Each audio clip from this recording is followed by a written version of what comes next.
Hello friends, welcome to my channel. Myself Rajkamal. Friends, बात करेंगे आज दोनों ही शेयर्स की, रिलायंस इंफ्रा की भी और रिलायंस पावर की भी। फ्रेंड्स, रिलायंस पावर का मेरा एक वीडियो 2 हफ्ते पहले जिसमें कि 15,000 व्यूज़ आए थे, उससे मेरे काफ़ी व्यूवर्स जुड़े और काफ़ी सब्सक्राइबर्स बने। इसलिए मुझे रिलायंस पावर में ना चाहते हुए भी कंटिन्यूसली वीडियो बना के देने पड़ रहे हैं आप लोगों को, ताकि आप डिमोरलाइज ना हो जाएं। आपको ऐसा ना लगे कि ये बता भी गए, फंसा भी गए और अब वीडियो भी नहीं बना रहे, पता नहीं कहाँ गायब हो गए। ऐसा कुछ नहीं फ्रेंड्स। ना तो मैं कोई डिमोरलाइज करना चाहता हूँ आपको, ना ही मैं कोई फंसाना चाहता हूँ आपको, ना मैं खुद फंसा हुआ हूँ, ना ही मैं चाहता हूँ मेरे व्यूअर्स फंसें। मेरे पास हर ट्रैक के लिए एक अलग मूड होता है। मैं घबराने वालों में से नहीं हूँ, मैं खड़े रह कर के परिस्थितियों का सामना करने वालों में से हूँ। और मेरे पास शेयर मार्केट में बहुत से ट्रैक हैं, कई तरीके हैं मेरे पास कि मैं अपने लॉसेस को प्रॉफिट में भी कन्वर्ट कर लेता हूँ। पहले हम रिलायंस पावर को क्लियर कर लेते हैं, फिर रिलायंस इंफ्रा की बात करेंगे। कुछ व्यूवर्स को ऐसा लग रहा है कि 22-23 रुपये में खरीद के फंस गए, तो इसका जवाब मैं देता हूँ आपको कि जब मेरा ये वीडियो जब आपने देखा था, जब आप नए थे, आप मुझसे जुड़े थे, तब भी मैंने उस वीडियो में अर्जेंट करके एक उसके ऊपर बैनर बनाया था। मैंने अर्जेंट बात करनी है ऐसे करके मैंने थंबनेल बनाया था मैंने उस वीडियो पे, जो 15,000 व्यूज़ दिए। उस पर आप वापस जाके सुन लीजिएगा। मैंने कहा था कि अगर ये शेयर बायर पैक खुलने के बाद में नेक्स्ट डे अगर आपको बाइंग के लिए अवेलेबल हो और बिलो ₹20 चला जाए, तभी आप इसमें इन्वेस्टमेंट करिएगा। ये बात मैंने बोली थी, आप चाहे एनालाइज कर लीजिएगा। फिर उसके बाद में भी नेक्स्ट डे मैंने 2 वीडियो फिर बनाए, नेक्स्ट 2 डेज़। तब भी मैंने कहा था कि तेज़ी में भागते हुए शेयर में इन्वेस्टमेंट नहीं करना चाहिए। फिर आप कहोगे सर आपने तो कहा था तेज़ी में भागते हुए इन्वेस्टमेंट नहीं करना चाहिए, और फिर इन्वेस्टमेंट भी करा दिया। तो मैंने कराया तो क्या कहा, आप उसको भी एनालाइज कर लीजिएगा कि आपको एवरेज बना करके इन्वेस्टमेंट करना है। आप जितना इन्वेस्टमेंट करना चाहते हो उसका 1/3 या 1/4 आप इन्वेस्टमेंट करें, फिर डाउनफॉल जाए तो और इन्वेस्टमेंट करें, और वो डाउनफॉल जाए यानी 15 रुपये के आसपास आए तो फिर इन्वेस्टमेंट करें। मैंने तीन तीन मूवमेंट बताए थे आपको इन्वेस्टमेंट करने के। यानी कि अगर 21, 22 या 23 पे आप खरीद रहे हैं तो आपका मन बने तो इन्वेस्टमेंट कर सकते हैं। क्योंकि आपको तो ऐसा लग रहा था कि अभी भगते चला जाएगा, 30 रुपये चला जाएगा, 35 रुपये चला जाएगा, 50 रुपये तक चला जाएगा। आप इन्वेस्टर हैं, उस वक्त आपको बहुत चीज़ें सही लग रही थी, मेरा एनालाइज करने का तरीका भी सही लग रहा था। मेरा एनालाइज करने का तरीका आज भी सही है, ऐसी कोई बात नहीं है। ये शेयर जब 30 पे जाएगा ना, तब आप मेरे को सही ठहराएंगे, आज के 2-4 महीने बाद या 3 महीने बाद या 1 महीने बाद, जब भी इसमें मूवमेंटम आएगा। पर आज तो आपको ऐसा लग रहा है कि आप फंस गए हैं। उस वक्त तो आप कह रहे थे कि बहुत आगे तक जाएंगे सर, बहुत अच्छा एनालाइज है आपका। चलिए कोई बात नहीं। मैंने तब भी ये कहा था कि भाई आप इन्वेस्टमेंट करें तो ऐसे लेवल पे करें कि तेज़ी का माहौल भी हो, तो आप 1/3 अपना इन्वेस्टमेंट करें, फिर नीचे जाए 20 रुपये के नीचे, तब आप 1/3 इन्वेस्टमेंट कर लें, और फिर वापस से ये 15-17 रुपये या 15 रुपये के आसपास है तो फिर आप अपना जो रिमेनिंग इन्वेस्टमेंट है, जितना आपको टोटल इन्वेस्टमेंट करना था, वो बाकी का 15 रुपये के आसपास के लेवल पे कर लें, ताकि आपका इन्वेस्टमेंट भी एवरेज होता जाए, और जब ये शेयर वापस एक अपर ट्रैक मूवमेंट ले तो आपको एक अच्छा रिटर्न मिल जाए। आप चाहे तो मेरी बात को एनालाइज कर लीजिएगा। फ्रेंड्स, हर तरह से शेयर में इन्वेस्टमेंट करने का तरीका होता है, अगर हमारे एथिक्स बने हुए हों, हमारे रूल्स बने हुए हों। मैं हमेशा एथिक्स के ऊपर ही इन्वेस्टमेंट करता हूँ, रूल्स के अकॉर्डिंग ही इन्वेस्टमेंट करता हूँ। अच्छा चलिए कोई बात नहीं। आपको अगर ऐसा लग रहा है कि आप गलत फंस गए, आपका मन ही नहीं है अभी शेयर में इन्वेस्टमेंट करके रहने का, कि रोज रोज परेशान होंगे, तो मैंने आपको दूसरा शेयर भी बता दिया। तब भी आप में से कई लोगों को प्रॉब्लम है कि आप अपने स्टैंड पे रहो। मैं तो मेरे स्टैंड पे हूँ, मैं थोड़ा चेंज करना चाह रहा हूँ मेरा इन्वेस्टमेंट। मैं तो मेरा इन्वेस्टमेंट कर चुका, मैं तो मेरे इस पर लॉन्ग टर्म के लिए कर चुका। मैं तो बता चुका हूँ आपको कि सुजलोन और क्या बोलते हैं रिलायंस पावर और जेपी पावर, इन तीनों में मैं लॉन्ग टर्म का इन्वेस्टमेंट कर चुका हूँ, चाहे मेरा इन्वेस्टमेंट जीरो हो जाए। ये मैं आपको कई वीडियो में बोल चुका हूँ ये बात। फिर भी आप लोग पूरा वीडियो नहीं देखते, शायद स्किप करके देखते हैं, आप लोगों की बात समझ में नहीं आती। मैं आपको कहता हूँ मेरे सारे वीडियोज़ को स्किप करे बिना एक बार ध्यान से देखें, आपको कई चीज़ें पता चलेगी कि मैं कई चीज़ें बताता हूँ। तो आप तेजी में भी इन्वेस्टमेंट करें तब भी नहीं फंसे मेरे अकॉर्डिंग। अगर आपने डिवाइड करके इन्वेस्टमेंट किया होता तो अभी भी मौका ही है, अभी और नीचे चला जाए तो आप और खरीद सकते हो और एवरेज बना सकते हैं। ठीक है। और आपको बिलो ₹20 की मैंने सुझाव दिया ही था, ये बिलो ₹20 है।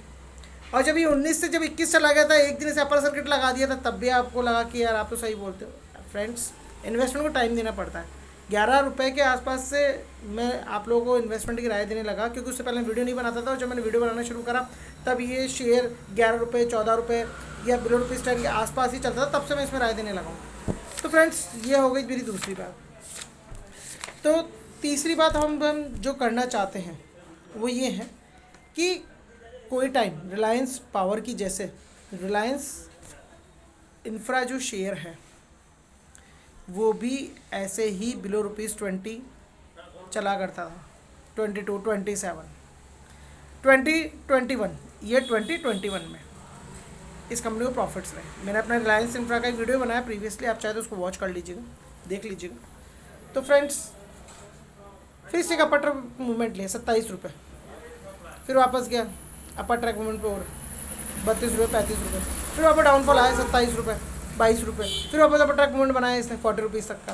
तो फ्रेंड्स ऐसे ही होता है, फिर 50 तक का, फिर डाउनफॉल, ऐसे करते करते ये 200 का 52 वीक हाई बना गया।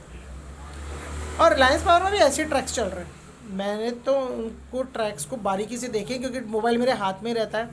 मैं किसी ब्रोकर के यहाँ जाकर के अपने ट्रांजेक्शन नहीं करता हूँ, मैं तो ऑनलाइन करता हूँ, मेरे हाथ में ही मेरा पूरा सिस्टम रहता है, इसलिए मुझे कोई प्रॉब्लम नहीं होती है। मैं उसको पूरे दिन देखता रहता हूँ और मार्केट जब कंटिन्यूसली चलता है तो मेरे पोर्टफोलियो पे जो शेयर्स लगे हुए, मेरे पास 2 मोबाइल और हैं, उनमें भी मैं अलग अलग अपने पोर्टफोलियोज़ के अकॉर्डिंग शेयर्स लगा के रखता हूँ। यानी 200-300 शेयर्स मेरे पास डेली नज़र रहती है और मेरे को वैल्यूज़ बहुत इजीली लर्न रहती है। पिछला जो भी चीज़ें मुझे बहुत अच्छी तरह से याद रहता है, इसलिए मैं आपको बता पाता हूँ। मैं ऐसे रट रटा के नहीं बैठता हूँ, ऐसा कुछ भी नहीं है। मेरे फैमिली मेम्बर्स को भी कईयों को मैंने रिलायंस इंफ्रा मैंने इन्वेस्टमेंट नहीं कर रखा, मैं आपको बताऊँ। मैंने जब इन्वेस्टमेंट करना था उस वक्त मैंने बैंक ऑफ बड़ौदा में इन्वेस्टमेंट कर दिया था और तब भी मेरा इन्वेस्टमेंट बहुत अच्छे लेवल पे। और रिलायंस इंफ्रा में भी जिनको इन्वेस्टमेंट कराया, मेरी फैमिली के मेंबर्स को भी कईयों को करवाया, तब भी उन्होंने कहा कि यार ये इन्वेस्टमेंट डुबो देगा तो हमारा। कोई बात नहीं, आप इन्वेस्टमेंट कर लीजिए, इतना ही कर लीजिए कि डूब भी जाए तो कोई प्रॉब्लम ना हो। और आज देखिए सबको पेशेंस है, पर टाइम दिया सब लोगों ने, 2 साल के आसपास का टाइम दिया। मैं आपसे इस शेयर की बात कर रहा हूँ जनवरी 2021 के। उस वक्त मेरी चाचा जी की बेटी का मैरिज था और मैरिज के टाइम पे भी मेरे कई फैमिली मेम्बर्स ने मुझे पूछा कि इन्वेस्टमेंट किस में करना चाहिए, कौन सा शेयर है अभी इसमें अच्छा रिटर्न मिल सकता है। और उस वक्त उसी जनवरी के आसपास की बात है, IRFC का भी IPO आया था। मैं रटा के नहीं बता रहा हूँ, आप चाहे एनालाइज कर लीजिएगा। उस वक्त IRFC का अप्लाई भी कर रखा था लोगों ने और IRFC का शायद 26-27 जनवरी, इससे 2-4 दिन पहले आगे पीछे देख लीजिएगा, IPO भी आया था और लोगों को अलॉटमेंट भी मिल गया था और इस शेयर में ट्रेडिंग भी फिर बाद में स्टार्ट हुई थी। वो क्या डेट थी मुझे याद नहीं आ रहा, लेकिन उसी के आसपास तक की बात है। उस वक्त मैंने कई और लोगों को भी इस पर इन्वेस्टमेंट करने की राय दी कि कर लीजिए, 27 रुपये भी चल रहा है, समथिंग ऐसे कुछ चल रहा था, बिलो ₹30, तब मैंने इन्वेस्टमेंट कराया और अब उन लोगों को बहुत अच्छा रिटर्न मिल रहा है, 5 गुना रिटर्न मिल रहा है उनको अपने इन्वेस्टमेंट पे। बट इट टेक्स टाइम, उन्होंने टाइम दिया। आज 2 ईयर्स के आसपास कंप्लीट होने वाले हैं और आप देखिए कि इन्वेस्टमेंट करने का जो मुद्दा होता है वो हमेशा लॉन्ग टर्म के हिसाब से देखा जाता है। हथेली पे सरसों नहीं उगती है, आपको थोड़ा टाइम देना पड़ेगा, तभी आपके इन्वेस्टमेंट आपको रिटर्न देंगे। और फ्रेंड्स आपको मैं हर तरह के ट्रैक्स बताता हूँ कि भाई इन्वेस्टमेंट में अगर लॉस भी हो रहा है तो दूसरे शेयर में बदल के कर लो। अगर आपको इन्वेस्टमेंट लॉस हो रहा था बेच दो, IPO में लगा दो, IPO से पैसा कमा के वापस उसको शेयर को खरीद लो। आप जब भी इन्वेस्टमेंट करो 52 वीक हाई और लो को देखो। मैं कितनी चीज़ें बताता हूँ आपको, अगर आप मेरी वीडियोस ध्यान से देखेंगे तो आप लॉसेस में नहीं बल्कि प्रॉफिट्स में अपने ट्रेड्स को करना शुरू कर देंगे। तेज़ी में भी करते हैं तो एवरेज बना के करिए, चाहे भले ही हमारे को शेयर कम मिले लेकिन एवरेज बना के करें, ताकि शेयर के हिसाब से हम नहीं, हमारे हिसाब से शेयर चले, चाहे ऊपर जाए तो भी फ़ायदा, नीचे जाए तो भी फ़ायदा। अब मैं आने वाले दिनों में आपको इंट्राडे का भी एक ऐसा टिप बताऊंगा कि आपको लॉसेस ही नहीं होंगे इंट्राडे में। आपको ऐसा लग रहा है कि ऐसे ही मजाक कर रहे हैं, मजाक नहीं कर रहा, मैं जब वीडियो बना के दूंगा ना आप उसको, वो प्रैक्टिकल ट्रैक है मेरा, मैं करता हूँ ऐसा, तभी आपको बता रहा हूँ, नहीं तो मैं कैसे बताऊँगा। अगर मैं खुद प्रैक्टिकली नहीं करता होता तो मैं आपको कैसे बताता हूँ। पर फ्रेंड्स कुछ टाइम बाद आपको लगने लगेगा कि हाँ यार इन्होंने बताया था। आपको चाहे आए नहीं है कोई बात नहीं, लेकिन किसी को भी आए, चाहे एक जने को समझ में आई मेरी बात, तब भी मुझे ऐसा लगेगा कि हाँ यार मेरी वीडियो बनाने की सार्थकता हो गई। एक जना तो कम से कम अब इंट्रा ट्रेड में प्रॉफिट कमाने लगेगा, एक तो पर्सन ऐसा होगा जो कि लॉसेस में नहीं जाएगा। मुझे ऐसा ही फील होता है, मैं हमेशा पॉजिटिव रहता हूँ और किसी भी चीज़ को गलत नहीं समझता। और आप लोग अपना माइंड को सेट करिए कि भाई क्या करना है। और आपको रिलायंस पावर में भी मैंने ये चीज़ बताई कि भाई अगर आपको लॉस, भाई भागते हुए शेयर में नहीं करना ही मैंने बता दिया था, और आपको एवरेज बना करके इन्वेस्टमेंट करना ही मैंने बता दिया था, और आपको ये भी कहा था कि टेक्स टाइम थोड़ा पेशेंस रखिए, यही बता दिया था। और ये भी मैंने बताया था कि डेली आप इंट्राडे भी कर सकते हो अपने खुद के शेयर में ही। भाई आप बेच दें थोड़ा बहुत, जैसे 4-5 हज़ार आपने शेयर ले रखे तो उठते ही सुबह 500 शेयर बेच दें, 1 रुपया भी नीचे जाएगा तो हो जाएगा। हाँ कभी कभार ऐसा होता है कि सर आप आज तो वो शेयर लोअर सर्किट पे ही है, तो ठीक है, फिर आप तो कुछ भी नहीं कर सकते लोअर सर्किट पे। लेकिन जिनको एवरेज बनाना था वो लोअर सर्किट, अगर मान लीजिए कल फिर खुले फिर लोअर सर्किट पे हो, तो जिन्होंने एवरेज बनाने की सोच रखी थी उनके लिए तो मौका रहेगा। और जिनको ट्रेड करना है मतलब कि इंटरडे करने के लिए बेचना इन्वेस्टमेंट पड़ा हुआ है उनके पास, तो उनको मौका नहीं मिलेगा। लेकिन फिर कैसे तो है नहीं कि भाई इसमें ट्रेडिंग शुरू नहीं होगी, फिर ट्रेडिंग शुरू होगी, फिर ये अपर लोअर जाएगा, और पड़ जाए तो और बेचे, और पड़ जाए और बेचे, एवरेज बनाते जाए, फिर वापस खरीद ले। मैंने एक टेक्निक बताई थी, आपने अगर मेरा वीडियो देखा है कि अगर 5 से 10 हज़ार शेयर आपके पास एक ही कंपनी के हो, तो 5 से 10 हज़ार अगर एक ही कंपनी के शेयर हो, तो आप उसमें किस तरह से ट्रेडिंग करके, 2 टेक्निक्स मैंने सिखाई थी, आप उसको फॉलो करें। तो आप पहले बात को सीखने की कोशिश करें, समझने की कोशिश करें, उसके बाद में एनालाइज करें मेरी बात को। तो फ्रेंड्स, मुझे ऐसा लग रहा है कि वीडियो शायद बहुत बड़ा होता जा रहा है, आप लोगों को शायद पता नहीं मेरी बात समझ में आ रही है कि नहीं आ रही, लेकिन प्लीज़ रिलैक्स होके अपने मेंटल सेंटिमेंट को थोड़ा सा डाउन पे ले और थोड़ा सा हल्का हो, थोड़ा सा पॉजिटिव बने मेरी तरफ, बुरा ना माने, और ना ही मुझे ऐसा समझे कि ये अननेसेसरी एनालाइज करके वीडियो बना रहा है, ऐसा कुछ नहीं है। मैं एनालाइज करके वीडियो बनाता हूँ। आप चाहे तो मेरे पुराने बहुत सारे वीडियोस देख लीजिए। मैं अगर अभी रिव्यू गिनाऊंगा ना आपको, मेरे जितने भी वीडियोस बनाने के जो भी पॉजिटिव रिजल्ट्स आ रहे हैं, तो शायद 2 घंटे का वीडियो हो जाएगा ये। आप पुराने मेरी वीडियोस देखिए, अभी देखिए NTPC वो भी अपर लेवल पे आ गया, दावत है वो भी अपर लेवल पे आ गया, 100 के आसपास 93 पे चला गया था। फिर कई लोगों ने कहा आपने तो 130 का टारगेट दिया, वापस 112 के आसपास आ गया। और पेशेंस रखेंगे तो 130 के टारगेट पे भी आएगा। बैंक ऑफ बड़ौदा देख लीजिए 150 के टारगेट के आसपास आ रहा है, ITC देख लीजिए 350 के टारगेट के आसपास आ रहा है, NTPC देख लीजिए 175 के टारगेट पे आएगा। 200 प्लस का मैंने टारगेट दिया था 6 मंथ्स बिफोर मैंने वीडियो बनाया था। तो फ्रेंड्स, ऐसी बात नहीं, रिलायंस पावर का टारगेट मैंने कहा था 25 प्लस, 25 प्लस को टच करके आ भी गया। और क्या चाहिए आपको? वीडियो तो मैंने पहले ही बना दिया था, टच तो इसने बाद में करा, आपको और क्या चाहिए? तो फ्रेंड्स, हर शेयर एक अपर लेवल मूवमेंट पर टिका नहीं रहता, वो डाउनफॉल भी आता है, फिर वापस वो अपर लेवल पे जाएगा, फिर डाउन आएगा, फिर अपर जाएगा, फिर डाउन आएगा, ऐसे चलता रहेगा। और आप ना तो हाई पे बेच सकते हो, ना ही लो पे खरीद सकते हो। कोई भी ऐसा इन्वेस्टर नहीं है कि हमेशा हाई पे बेच सके और हमेशा लो पे ही खरीद सके। इट्स अवर लक कि हम उस पर बेच पाए हाई पे, और लो पे कभी कभी खरीद पाए, ऐसा हो जाता है, लेकिन ऐसा हमेशा नहीं होता है।